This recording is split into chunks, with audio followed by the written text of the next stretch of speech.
Hi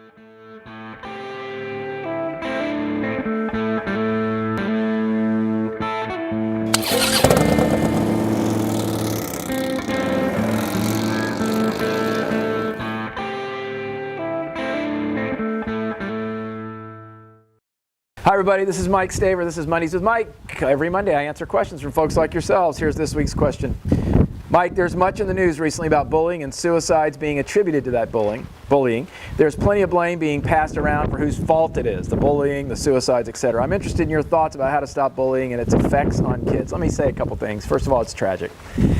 It's tragic that a child would be so depressed and unhappy and feel like they're so alone in the world because of the treatment of other human beings that they would choose to end a life full of promise. It's tragic that kids would be so insensitive and to think that for some reason it's okay to be so cruel and hurtful to another human being that they can continue doing it relentlessly, even going so far as to taunt the person with the thoughts of death. What do I think we ought to do about it? We ought to do a couple things about it. First of all, we need to get more involved in our kids' lives. We need to be paying more attention to isolation, and when our kids tell us something like that's going on at school, we need to pay attention to it. And I know a lot of people have. I know moms and dads have done all they can to get their kid out of those circumstances.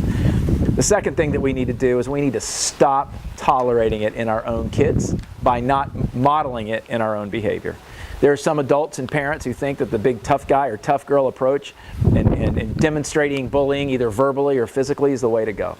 And I will tell you that modeling that kind of behavior is wrong, and it's reprehensible, and it's immoral. And it needs to stop. It needs to stop now. So you want to know what needs to happen? You people out there that have children or are about to have kids, you need to start making it a zero tolerance policy. I'm ashamed to say when I was a kid, I got busted in the 7th grade for bullying a little kid. Not a little kid, but he was 1 year younger than me. He was a lot smaller than me. You know what my parents did? They drugged my butt to school. They made me sit in a room with that kid and had that kid tell me a story of what it felt like for me to be disrespectful to him. Unfortunately, I was bullied as well in school. I didn't have the benefit of those kids' parents doing that with me. But I can tell you right now, after I realized the effects of what I was doing, I never, ever did that again to another human being. So when we realize the effects, when we realize that what we model is what we allow in our kids' behaviors, and when we pay attention and don't tolerate it, we can put a big dent in it.